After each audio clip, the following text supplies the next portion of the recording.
الحمدللہ وکفا وسلام علی عبادہ الذین اصطفیٰ اما بعد فاعوذ باللہ من الشیطان الرجیم بسم اللہ الرحمن الرحیم اللہ لا الہ الا هو الحی القیوم لا تأخذہ سنۃ ولا نوم لہ ما فی السماوات وما فی الارض من ذا الذی یشفع عنده الا بإذنہ یعلم ما بین ایدیہم وما خلفہم ولا یحیطون بشیء من علمہ الا بما شاء وسع کرسیہ السماوات والارض ولا یؤودہ حفظہما وہو العلی العظیم۔ میرے محترم بزرگوں، دینی بھائیوں، اللہ پاک کا کرم احسان ہے جس نے 18,000 مخلوقات میں سے ہمیں چنا گیا اور ہمیں اشرف المخلوقات بنایا۔ یہ آیت جو میں نے پڑھا ہے، آپ کے سامنے تلاوت کیا، اس کے اندر اللہ تعالیٰ نے اپنے بارے میں بتایا ہے کہ میں اللہ کے سوا کوئی عبادت کے لائق نہیں، اپنا معبود ہونے کا بتایا ہے، حی القیوم زندہ ہے، قائم ہے، اس صفت کے بارے میں بتایا۔ پھر اب انسان سو جاتا ہے، اونگتا ہے، غفلت ہوتی ہے، اس سے برات ظاہر کیا کہ ہمیں نیند اور اونگ نہیں آتی ہے۔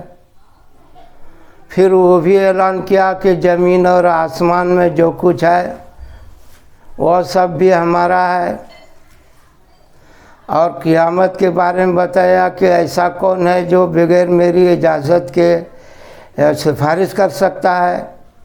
اسی طرح علم کے بارے میں بتایا کہ وَلَا يُحِيطُونَ بِشَيْءٍ مِّنْ عِلْمِهِ، اللہ کے علم سے، معلومات سے کوئی چیز اپنے احاطہ علم میں نہیں لا سکتا ہے، الا بما شاء، اللہ جتنا چاہے گا اتنا علم ہو سکتا ہے۔ ویسے عالم میں علم جو ہے، کائنات میں ما اوتیتم من العلم الا قلیلا، انسانوں کو تھوڑا علم دیا گیا ہے۔ ہاں، سرور کائنات احمد مصطفیٰ محمد مصطفیٰ صلی اللہ علیہ وسلم کو اولین و آخرین کا علم عطا فرمایا گیا۔ اور پھر لاسٹ میں بتایا وَلَا يَؤُودُهُ حِفْظُهُمَا وَهُوَ الْعَلِيُّ الْعَظِيمُ، کہ یہ زمین و آسمان اور ان چیزوں کی حفاظت میں اللہ تعالیٰ جو ہے تھکتے نہیں ہیں، تھکاوٹ نہیں آتی، اور وہ بہت بڑا ہے۔ میرے بھائی اور محترم بزرگوں، ہمارا 2 دشمن ہے۔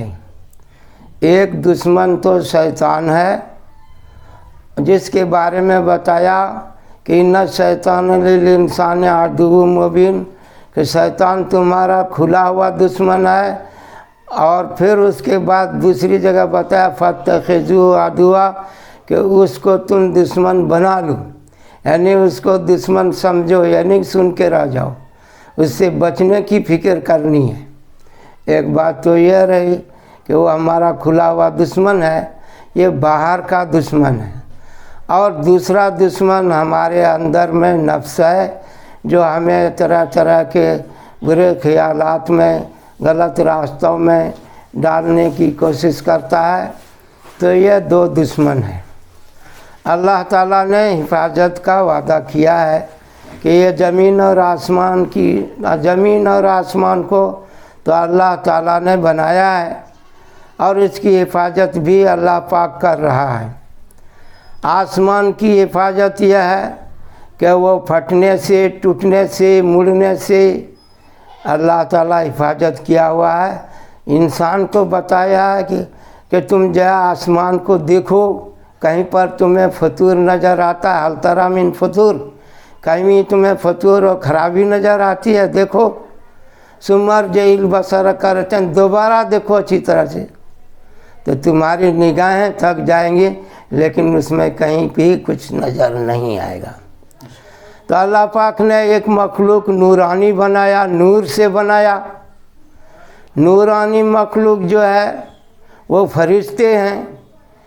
کیسا ہوتا ہے فرشتہ؟ بتایا اولی اجنحتن، اس کو پر ہوتا ہے، کسی کو 2 پر ہوتا ہے، کسی کو 3 پر ہوتا ہے، کسی کو 4 ہوتا ہے۔ اور جبرائیل علیہ السلام کے بارے میں تو آیا کہ 100 پر ہے، کہیں 600 پر بھی آیا ہے۔ بہرحال اور ان کی طاقت کیا ہے کہ فرشتہ جو ہے چاہے تو پہاڑ کو بھی اٹھا کے دوسری جگہ لے جا سکتا ہے۔ شداد ان کے لازم، ان کو رہنے کے لیے اللہ پاک نے آسمان کے اوپر عالم ملکوت بنایا۔ فرشتوں کو بھی کھانے پینے کا سلسلہ ہوتا، بھی بچوں کا لائن ہوتا، تو پھر وہاں بھی وہی سلسلہ ہوتا کہ کھیتی تجارت جن کیا کیا خرافات ہوتا۔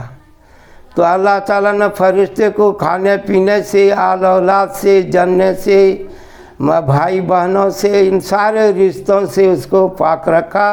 کیا کہتے ہیں؟ وہ تو فرشتہ ہے، تو اس کو کھانے کی ضرورت نہیں تو آسمان پہ کھانا بنانا اور ہوٹل اور دکان اور جانے کیا کیا کرنا پڑتا، مگر یہ 7واں آسمان جو ہے فرشتوں سے بھرا ہوا ہے۔ اور اس کی تعداد کو اللہ پاک کا فرمایا ما یعلم جنود ربک الا هو، اس کی تعداد اللہ کے سوا، اللہ کے فوج کی تعداد اللہ کے سوا کوئی نہیں جانتا ہے۔ تو یہ فرشتہ جو ہے اللہ کا انتظام کے اندر اللہ اس سے انتظام کرواتے ہیں۔ حفاظت تو اللہ پاک کرتا ہے، لیکن پھر بھی انسان کی حفاظت کرنے کے لیے فرشتوں کو بھی لگایا جاتا ہے۔ قرآن میں بتا ان کل نفس لما علیہا حافظ، کہ ہم نے ہر انسان کی حفاظت کے لیے فرشتہ رکھا ہے۔ تو یہ حفظہ فرشتے جو ہے حفاظت والے دستے، یہ تمام انسانوں کی حفاظت کے لیے لگایا جاتا ہے۔ حتیٰ کہ آتا ہے کہ 66 فرشتے ہر انسان کے پیچھے رہتا ہے۔ اس میں کچھ وہ ہوتا ہے کہ جیسے ہم کھانا کھاتے ہیں تو ہوا کی نالی میں، سانس کے نالی میں کھانا اوپر نہیں چڑھ جائے، نیچے جائے، اس کے لیے فرشتہ ہے۔ اسی طرح جگہ جگہ اللہ تعالیٰ نے فرشتہ مقرر کیا ہے تاکہ انسان کو یہ شیطان کچھ کر نہیں سکے۔ یہ تو ابلیس پہلے جو ہے جن کو بنایا گیا تھا، اور اس کا جو شروعات تھا وہ جان تھا، اس کا نام خلق الجان من مارج من نار، آگ کے لو سے جان کو بنایا اور جنات کا اس سے سلسلہ چلایا، اور اتنی آبادی ہوئی کہ انسان سے 9 گنا زیادہ، اور پوری دنیا کے اندر پہلے جنات ہی آباد تھا۔ لیکن یہ لوگ جو ہے لڑائی جھگڑوں میں، فسادات میں، خریجی میں اور طرح طرح کی برائیوں میں ملوث ہو گئے، تو فرشتوں کو بھیج کر کے ان سب کو مار پیٹ کروایا، ان کو سزا دلایا، اور پھر اس کے آبادی کو اجاڑ کر کے پہاڑوں میں رکھ دیا گیا، سمندروں میں ڈال دیا گیا۔ جہاں انسان آباد نہیں وہاں پر اس کو رہنے کی جگہ بنا دی گئی، گویا کہ اس انسان کو بسنے کے لیے جناتوں سے خالی کرایا گیا یا پرہیز کرا دیا گیا۔ اب انسان کے بارے میں آتا ہے خلق الانسان ضعیفا، کہ انسان کو کمزور بنایا گیا ہے، تو ظاہر ہے کہ انسان کمزور ہے، اور شیطان جو ہے سمجھیے وہ طرح طرح کے فتنے ڈال سکتا ہے۔ اللہ کی طرف سے ایک تو ابلیس نے یہ دعا مانگی فانظرنی الی یوم یبعثون، کہ ہمیں قیامت تک کی مہلت دے دیجیے۔ اسے تو 3.5 لاکھ برس عبادت کیا ابلیس نے، اور فرشتوں کا سردار بنا ہوا تھا، لیکن آدم علیہ السلام کو جب سجدہ کرنے کا حکم دیا تو انہوں نے کہا کہ خلقت من طین وخلقتنی من نار، کہ آپ نے آدم کو مٹی سے بنایا ہے اور ہمیں تو آگ سے بنایا گیا ہے۔ آگ کا طبقہ اوپر میں رہتا ہے، آگ جلاتے ہیں تو اوپر جاتی ہے، اس کا مطلب ہے کہ ہم اس سے بڑے ہیں، زمین تو ڈھیلا پھینکو تو نیچے گرتا ہے، تو اس کے اندر پستی ہے، نیچاپن ہے، ہمارے اندر بلندی اور سرفرازی ہے، اس لیے ہم بڑا ہیں اور اس کو ہم چھوٹے کو ہم سجدہ کیسے کریں۔ یہ دلیل غلط ہے شیطان کا کہ مخلوق برابر ہے، چاہے وہ ناری مخلوق ہو آگ سے بنا ہو، چاہے نورانی مخلوق ہو نور سے بنا ہو، چاہے جو ہے دنیا کے اندر انسان جو مٹی پانی اور آگ ہوا کا اس کا بدن مجسمہ ہے، اور اوپر سے روح کو ڈال کر کے اس دونوں کو ملا کر کے انسان بنایا گیا ہے۔ ایک طرف تو نطفے کو ملا کر پیدائش کا سلسلہ بنایا ہے عورت اور مرد کا، اور دوسرا سلسلہ یہ کہ انسان کا جسم 4 مہینے کے بعد اس میں روح کو ڈال کر کے جسم اور روح کو ملا دیا جاتا ہے، اور یہ اس وقت تک ملا رہتا ہے جب تک اس کی زندگی ہے۔ جب اس دنیا سے جانے لگتا ہے روح، تو وہ روح دعا دیتی ہے، اگر اچھا کام کیا دنیا میں تو روح بدن کو دعا دے کر چلی جاتی ہے، اگر وہ روح اچھی ہے اور اچھا کام کیا دنیا میں تو اس کو جو ہے آسمان کے اوپر پوچھا جاتا ہے، دروازے ہیں، کون ہے؟ فلانا ہے، فلاں کا لڑکا ہے، اس کے لیے دروازہ کھلتا ہے، یہاں تک کہ اس کی روح عرش کے نیچے لے جایا جاتا ہے، عرش کے سامنے سجدہ ریز ہوتا ہے، اللہ کا حمد و ثنا کرتا ہے، تو اللہ پاک کرتا ہے اس کو علیین میں اس کا نام لکھوا دو۔ اور جو اس دنیا کے اندر غلط کاری میں، فسق و فجور میں، یعنی کہ کفر شرک میں جو مبتلا رہا، تو اس کی روح اوپر نہیں جا سکتی ہے غلط کاری کی وجہ سے۔ جو روح عرش کے اوپر میں رہنے والی تھی اس کی صلاحیت ختم ہو گئی، وہ آسمان کے اوپر ان کے دروازے نہیں کھلیں گے، لا تفتح لهم ابواب السماء، اس کے لیے آسمان کے دروازے نہیں کھلیں گے، اس کی روح کو کہے گا ڈال دو، وہاں سے پھینک دیا جائے گا، اور ان کی روح کو سجین میں ڈال دو۔ یہ روحیں دنیا آسمان سے اوپر نہیں جا سکتی۔ تو اس طریقے سے یہ انسان جو ہے جن چیزوں سے بنا ہے، مائن دافق سے خون اور بدن میں ہے، انسان کے بدن میں غلاظت ہے، لیکن اس کی سڑتا گلتا نہیں۔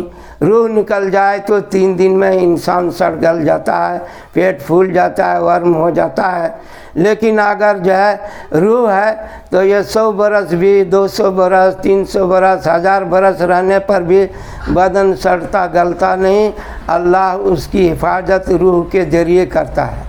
تو یہ روح کیا ہے؟ روح کا لباس کہیے یہ بدن، یا پھر لباس نہیں تو ڈرائیور کہیے کہ یہ اس کو چلاتا ہے۔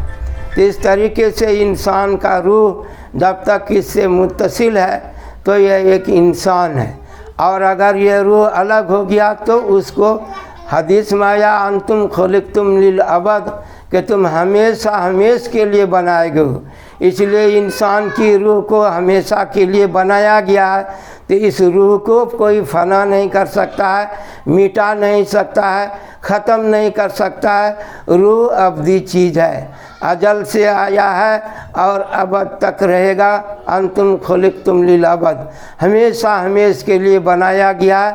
البتہ دنیا کے اندر یہ دنیا کا بدن ہے، لباس ہے، اور جب یہ جائے گا یہ بدن قبر میں جا کر کے اس کے گوشت پوست کو تو کیڑے مکوڑے کھا جاتے ہیں، اور جو ہڈی ہے وہ زمین کھاتی ہے، لیکن پھر بھی وہاں حفاظت ہے کہ انسان کے بدن کا ایک حصہ ہڈی کا عضو الجنب ہے، جس کو نہ آگ سے جلایا جا سکتا ہے نہ مٹی کھا سکتی ہے، گویا وہ بیج ہے کہ انسان پھر اس کے ذریعے سے دوبارہ بنے گا۔ تو آخرت کے اندر جو جسم ملے گا عالم برزخ ہے۔ اب آگے ایک آیت بتایا آیت الکرسی میں، آیت الکرسی کے بعد دوسری آیت میں انسان مسلمان کے بارے، ایماندار کے بارے میں ہے، اللہ ولی الذین آمنوا یخرجہم من الظلمات الی النور، کہ جو ایمان والے ہیں اس کو ظلمت سے نکال کر نور میں ڈال دیا گیا ہے۔ یعنی یہ دنیا ایک اندھیر ہے، اور اس میں جب اس روح کو ڈالا گیا، فطرت اسلام پر ڈالا گیا، اور پھر وہ ہوش آواز سے دین اسلام کو مانا۔ دین اسلام تو آدم علیہ السلام سے شروع ہوا، اور وہ مکمل سرور کائنات احمد مصطفیٰ محمد مصطفیٰ صلی اللہ علیہ وسلم کے وقت میں ہوا۔ عرفات کے میدان میں دین کو مکمل کیا، انعامات کو مکمل کیا۔ تو یہ دین پہلے جو ہے، جو شریعت دین اسلام ہے، وہ تو وقت میں بدلتا رہا، کبھی خطے کے لیے تھا، کبھی کسی قوم کے لیے تھا، جیسے موسیٰ علیہ السلام کی قوم ہے، کوئی ایک بستی کے لیے اس طریقے سے مکمل پورے عالمی نظام نہیں تھا۔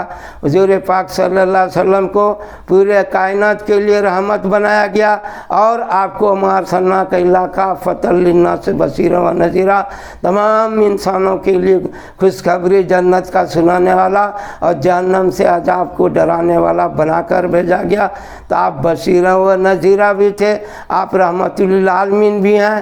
اور جو ہے آپ صلی اللہ علیہ وسلم نے دیکھا کہ پہلی قومیں جو ہے قوم عاد ہے، کسی کو ہوا کے ذریعے برباد کیا، کسی کو پانی کے ذریعے برباد کیا، کسی کو پتھر برسا کے ختم کیا، آگ کی بارش ہو گئی، بہت قومیں برباد ہو گئے۔ بہت سی قومیں ایسی ہیں جس کا کہ کچھ نام و نشان بھی نہیں ہے، مگر اس تو آپ صلی اللہ علیہ وسلم نے دعا کیا کہ اللہ میری امت کے اوپر ایسا کوئی عذاب نہ آئے آپ کی طرف سے کہ میری امت کا سب آدمی ختم ہو جائے، یا پھر جو ہے کوئی ایسی وبا بیماری ہو جس کی وجہ سے یہ ختم ہو جائے، یا ایسا کوئی ظالم بادشاہ ہو جائے جو تمام لوگوں کو قتل تہتے کر دے، مار دے۔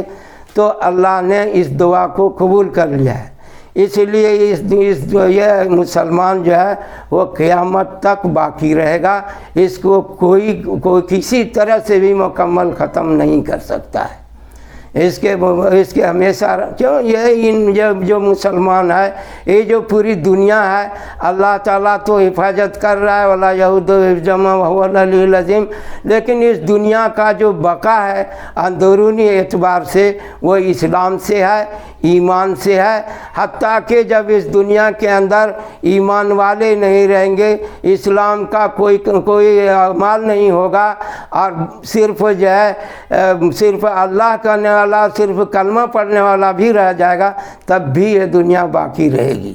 لیکن اگر سروئے زمین پر ایک بھی اللہ کہنے والا نہیں رہے گا، ایک بھی کلمہ پڑھنے والا نہیں رہے گا، تو اللہ تعالیٰ اس دنیا کو مٹائیں گے، فنا کر دیں گے، جس کو ہم قیامت سے تعبیر کرتے ہیں۔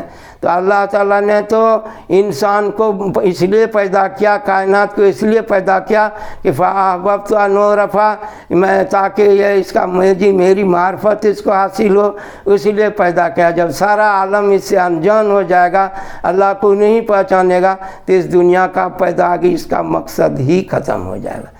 اس لیے اس دنیا کو ختم کرنے کا تو ذریعہ ہو جائے گا، قیامت سور پھکائیں گے، جو ایک فرشتہ اسرافیل علیہ السلام ہے، اور یہ ساتوں زمین آسمان کو ملا کے جتنا بڑا گولا ہو سکتا ہے اتنا بڑا منہ ہے سور کا، وہ پھونکیں گے تو اس دنیا اڑ جائے گی، ستارے ٹوٹ پھوٹ جائیں گے، چاند بے نور ہو جائے گا، اور جو ہے سمجھے کہ ہر چیز تہس نہس ہو جائے گی۔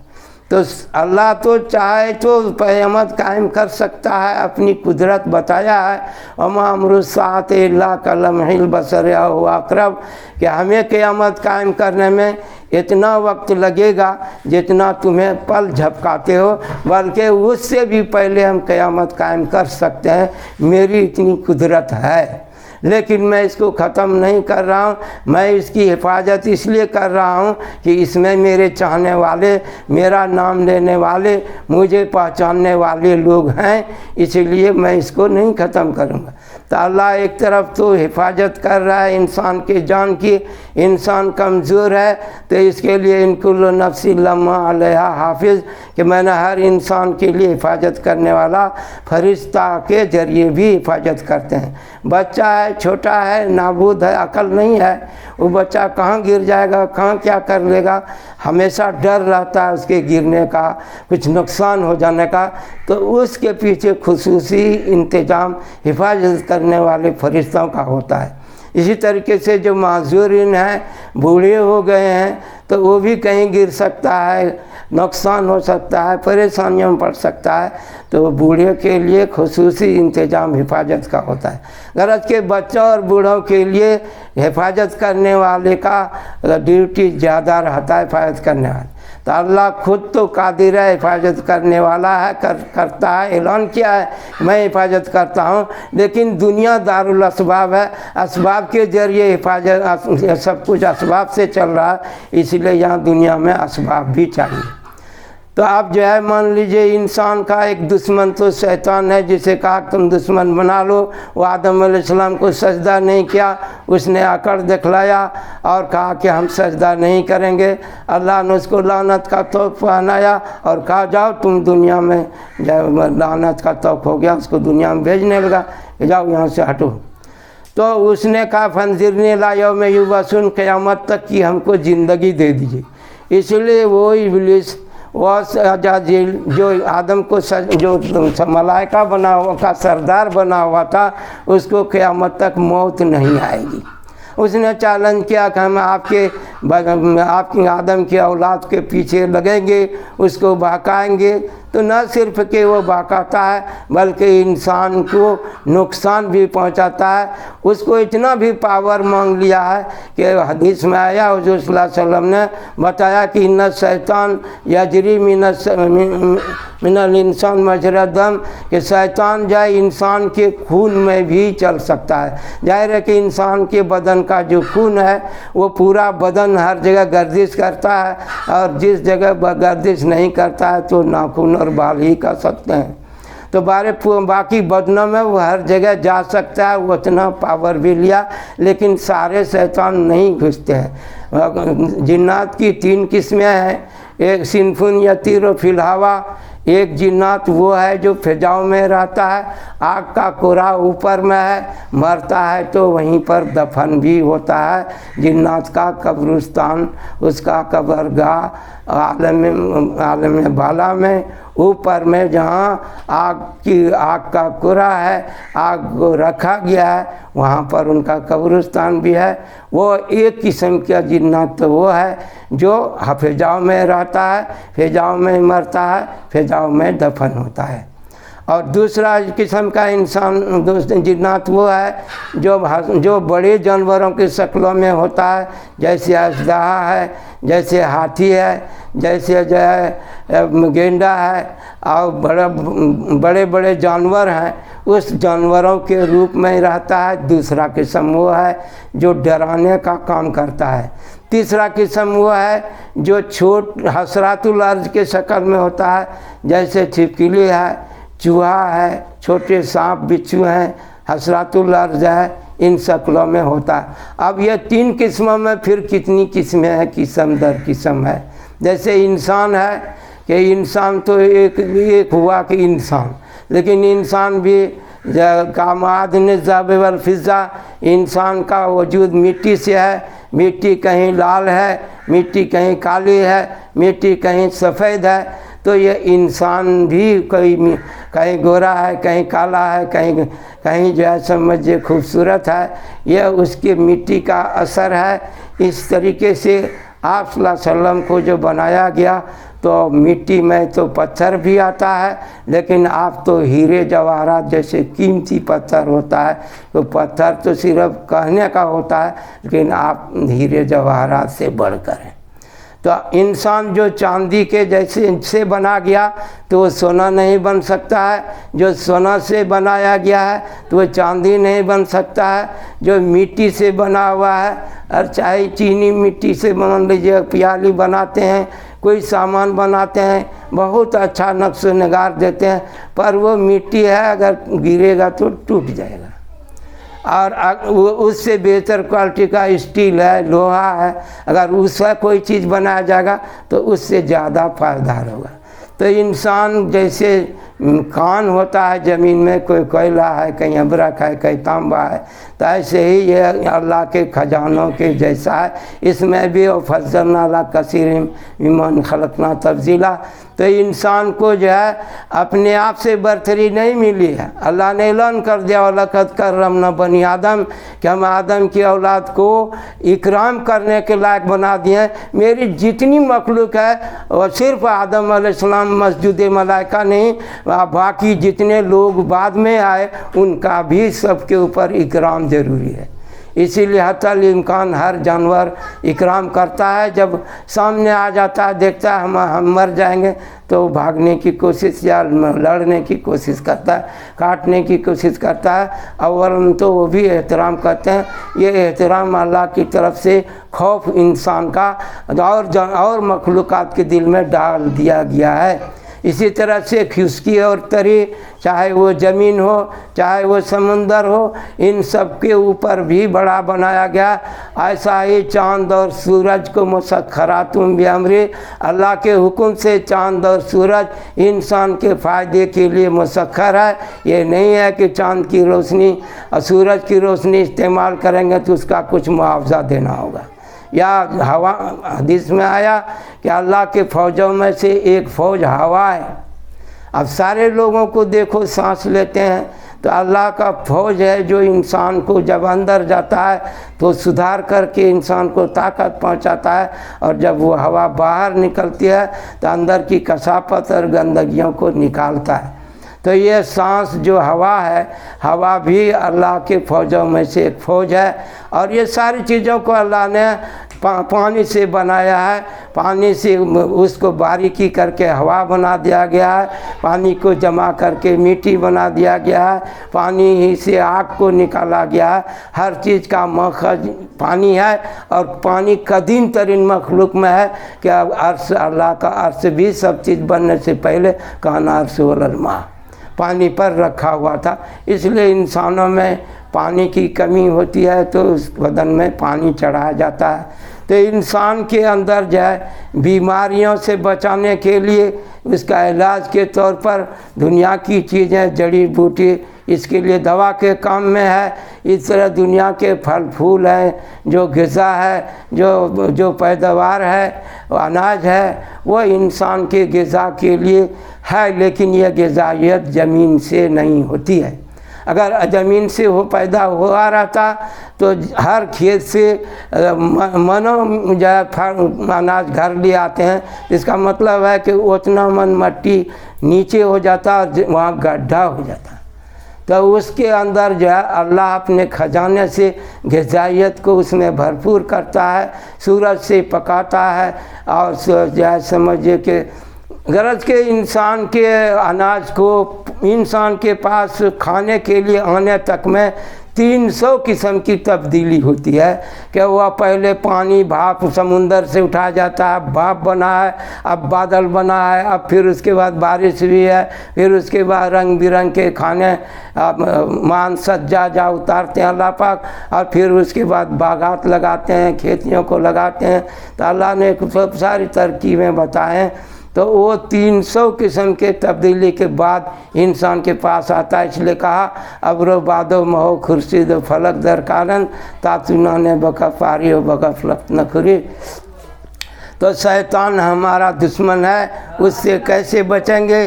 انسان کمزور ہے اور وہ نظر بھی نہیں آتا، اور نظر بھی آ جائے تو اس سے بچنے کا طریقہ کیا ہے؟ ایک مرتبہ کا واقعہ ہے، وہ کوئی صدقے کا مال آیا تھا۔ ابو ہریرہ رضی اللہ عنہ کو کہا کہ دیکھنا رات کو تم حفاظت کرنا، اس کو ڈیوٹی دیا صدقے کا غلہ حفاظت کرنے کے لیے۔ رات ہوا تو ایک شخص آیا اور اس غلے کے ڈھیر میں سے کچھ غلہ لے کر کے بھاگنا چاہ رہا تھا۔ ابو ہریرہ رضی اللہ عنہ مستعد تھے، جا کر کے اس کو پکڑا، کہا کہ کیوں صدقہ کا مال کیوں لیتا ہے؟ دن میں آنا چاہیے، نہیں میں بہت غریب ہوں۔ غریب ہے تو دن میں آنا چاہیے، دن میں غریبوں کے لیے تو رکھا گیا، تمہیں مل جاتا۔ تو اس دن چھوڑ دیا۔ صبح جب حاضری ہوئی تو آپ صلی اللہ علیہ وسلم نے پوچھا کہ ابو ہریرہ رات کا آپ کا وہ قیدی کا کیا ہوا؟ کہیں گے یا رسول اللہ وہ بہت غریب آدمی تھا، وہ صدقے کا مال لے کے بھاگ رہا تھا، میں اس کو پکڑا، وہ اپنی غربت کا بہانہ کیا، چلو میں سوچا چلو غریبوں کو تو یہ دیا ہی جائے گا، تو ایک غریب یہ بھی صحیح، تو میں نے اس کو چھوڑ دیا۔ کہا وہ تو شیطان ہے، وہ پھر کل آئے گا۔ تو پھر دوسرے دن جب ڈیوٹی دیا اور پھر وہ آ گیا، پھر وہ سامان لے کے گلے میں سے خرید کے لے کر کے جانے لگا۔ پھر ابو ہریرہ رضی اللہ عنہ نے اس کو غصے میں پکڑا اور کہا کل تم کو کہا تھا کہ نہیں آئیں گے، پھر تم آ گیا۔ وہ بہت رونے دھونے لگا کہ دیکھیے نا ہمارے چھوٹے چھوٹے بچے ہیں، گھر میں بیوی ہے، بچے ہیں، ان کو کھانے کا نہیں ہے، میں کیا کروں، روزی روٹی سے پریشان ہو کر کے میں یہاں آ گیا، مجھے چھوڑ دیجیے، اب میں نہیں آؤں گا۔ تو آپ کو رحم آیا، چلو بھائی یہ تو غریب آدمی تو ہے لیکن اس کے بچے بھی بھوکے ہیں، بیوی بھی بھوکی ہے، گھر میں پریشان، چلو اب کیا کریں گے، چھوڑ دیا۔ پھر صبح جو ہے آپ صلی اللہ علیہ وسلم کی خدمت میں حاضر ہوئے تو آپ صلی اللہ علیہ وسلم نے پوچھا ابو ہریرہ اور آپ کا قیدی کا کیا ہوا؟ کہنے کہ یا رسول اللہ بہت غریب آدمی تھا اور اس کے بچے بھی بھوکے، بیوی بھی بھوکے، مجھے ترس آیا کہ ایسے آدمی پکڑ کے کیا کریں گے، میں چھوڑ دیا۔ بولا تو شیطان ہے پھر آئے گا۔ اب تیسرے دن بھی وہ شیطان آیا، اس کے بعد کہا کہ آج نہیں چھوڑیں گے، تم تو 2 دن سے مجھے حیران کر رہا ہے، کبھی غریب بن جاتا ہے، کبھی بھی بچے تمہارا بھوکے مرتا ہے اور تم یہ بہانے چوری کرنے آتے ہو، آج نہیں چھوڑیں گے تم کو۔ اس کو پکڑ کے رکھا، صبح ہونے دو، آپ صلی اللہ علیہ وسلم کی خدمت میں حاضری دلواتے ہیں۔ تو انہوں نے کہا ایک بات آپ کو سکھا دیں گے تو آپ کو اتنا پہرا کا اور رات بھر جاگنے کی ضرورت بھی نہیں رہے گی، آپ بچ جائیں گے، ایک علم آپ کو دے دیتے ہیں۔ وہ لوگ علم کے بھوکے تھے، کہا کہ سکھا دو کون سا علم ہے؟ بولے آیت الکرسی اگر پڑھ لیجئے گا نا تو کوئی بھی آپ کے ڈھیر سے غلہ لینے نہیں آئے گا۔ اس نے بیچارے نے اس کے بدلے میں چھوڑ دیا اس کو۔ اب پھر صبح حاضری ہوئی تو آپ صلی اللہ علیہ وسلم نے پوچھا کہ ابو ہریرہ کیا ہوا رات کے قیدی کا؟ کہنے کہ یا رسول اللہ اس نے ایک بات سکھلائے، آیت الکرسی پڑھنے سے جو ہے اتنا پہرہ داری کا زیادہ ضرورت نہیں رہے گی، اللہ خود فرشتہ بھیج کے حفاظت کروا دے گا اور تم محفوظ رہو گے اتنی پریشانی اٹھانے سے۔ کہیں کہ بات تو اس نے صحیح بتایا مگر وہ شیطان تھا، بات تو اسے صحیح بتایا لیکن وہ شیطان تھا۔ دیکھ لیجئے صحابہ کرام نے شیطان سے بھی آیت الکرسی پڑھنے کی فضیلت سیکھا، ہم تو انسان سے بھی سیکھنے کے لیے تیار ہیں۔ تو آیت الکرسی پڑھنے سے اس واقعے سے پتہ یہ چلا کہ گھر کے اندر جو اناج غلہ وغیرہ سامان ہے، اگر رات کو کوئی آیت الکرسی سونے سے پہلے پڑھے گا تو اس کے گھر کے سامان کی بھی حفاظت ہوگی، اور اگر اس آیت الکرسی کو پڑھ کر کے باہر جاتا ہے تو اس کے بدن کی حفاظت ہوگی۔ تو بدن کو باندھنے کے لیے، بندش کے لیے، جیسے گھروں کو ہم کیواڑ لگاتے ہیں، بسم اللہ پڑھ کے کیواڑ لگائیں گے، گھر کی حفاظت شیطان سے، تالا لگائیں گے چاہے نہیں لگائیں گے لیکن شیطان سے حفاظت ہو جائے گی۔ گھر کے برتن ہے، سامان ہے، کوئی بھی چیز ہے، پانی ہے، کھلا نہیں رکھنا ہے۔ اگر نہیں ہے برتن ڈھکنے کا تو کوئی تنکا لے کر کے بسم اللہ کہا کہ اس کو ڈال دو، ڈھکن تو نہیں ہوگا لیکن اس بسم اللہ کی وجہ سے اس کی حفاظت ہوگی، کیونکہ کھلا ہوا پانی رکھنے سے آسمان سے آفتوں کا اگر نزول ہوگا تو اس پانی پینے سے نقصان ہوگا۔ تو بسم اللہ پڑھ کے ڈھکیں گے تو یہ دنیا میں حفاظت کرنے کے لیے اللہ نے آپ صلی اللہ علیہ وسلم کے ذریعے طریقہ بھی بتلایا۔ تو ہم جو ہے جو بھی کام ہے ہم اس کو بسم اللہ سے جگہ موقع کی دعائیں ہیں، آنے جانے کی دعا، گھر سے باہر جانے کی دعا ہے، گھر میں آنے کی دعا ہے، کپڑا پہننے کی دعا ہے، یہ ساری دعائیں جو موقع کی ہیں اس کی پڑھنے سے انسان حفاظت میں، اللہ کی حفاظت میں آتا ہے۔ اور جن چیزوں کا دعا نہیں یاد ہے، جیسے جوتا پہن رہے ہیں کیا دعا ہے اس کی، ٹوپی پہن رہے ہیں اس کی کیا دعا ہے، ایسے بہت سی چیزیں ہیں جس کی دعا منقول نہیں ہے تو اس کی دعا ہے بسم اللہ الرحمن الرحیم۔ کیا سمجھی بات؟ جس چیز کا دعا نہیں یاد ہے تو بسم اللہ الرحمن الرحیم یہ اس کی دعا ہے، اور کام پورا ہو جائے تو الحمدللہ یہ اس کا آخری دعا ہے۔ تو ہر چیز کی دعا ہے، اور جہاں دعا نظر نہیں آئے تو بسم اللہ، اور شروع میں بسم اللہ، آخر میں الحمدللہ۔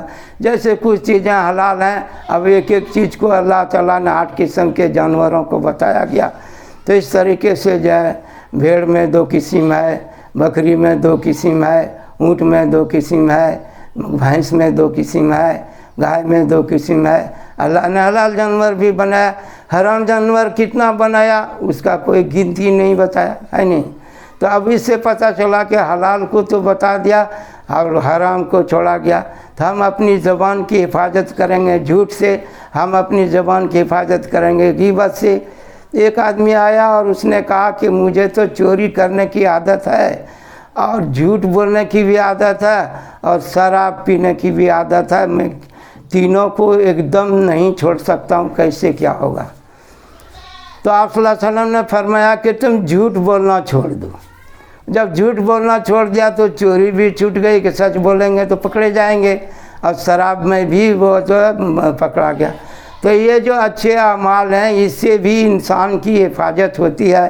ان الصلاۃ تنہی عن الفحشاء والمنکر، دنیا کی جتنی برائیاں ہیں ان سے حفاظت کرنے کے لیے نماز کو بتایا کہ نماز مؤثر ہے، نماز سے بے حیائی اور بری بات سے رکاوٹ ہوتی ہے۔ ایک شخص کے بارے میں بتایا کہ یا رسول اللہ یہ فلاں شخص جائے اور نماز بھی پیچھے میں امام کے پڑھتا ہے اور پھر اس کے بعد جو ہے چوری بھی کرتا ہے، کہا کہ امید ہے کہ اس کی یہ نماز اس کو اس غلط کاموں سے روک دے گا۔ تو نماز جو ہے بری اور بے حیائی باتوں سے حفاظت کا ذریعہ ہے، حفاظت کا ذریعہ ہے۔ اسی طریقے سے ہر انسان کی حفاظت کے لیے بتایا ہے۔ ایسا ہی 16 آیت ملے گا جس میں آپ کو حفاظت کا طریقہ بتایا گیا ہے۔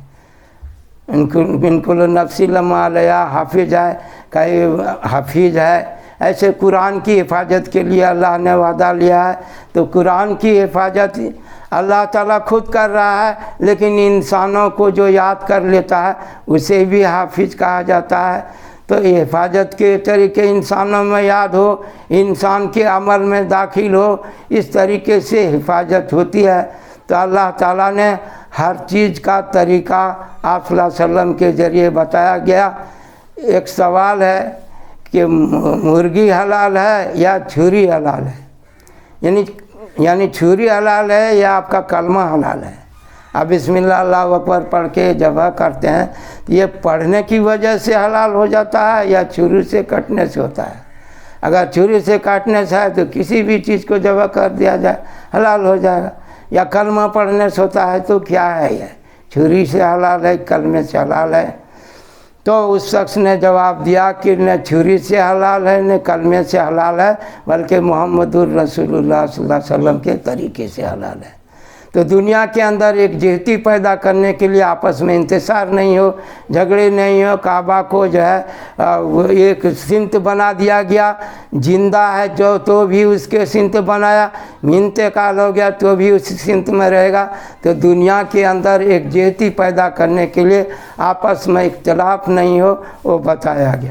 اس لیے آیت الکرسی جو ہے ہر نماز کے بعد ایک مرتبہ تو پڑھنا چاہیے، اور ایسا ہی کہیں باہر جا رہے ہیں، رات کو سو رہے ہیں تو آیت الکرسی پڑھنے سے اللہ تعالیٰ کی طرف سے فرشتہ آتا ہے اور اس کی حفاظت کرتا ہے۔ اللہ تعالیٰ ہم سب کو اپنی حفاظت میں رکھے اور ہر قسم کے تکلیف سے ہمیں نجات دلائے۔ آخر دعوانا الحمدللہ۔ کتنا دیر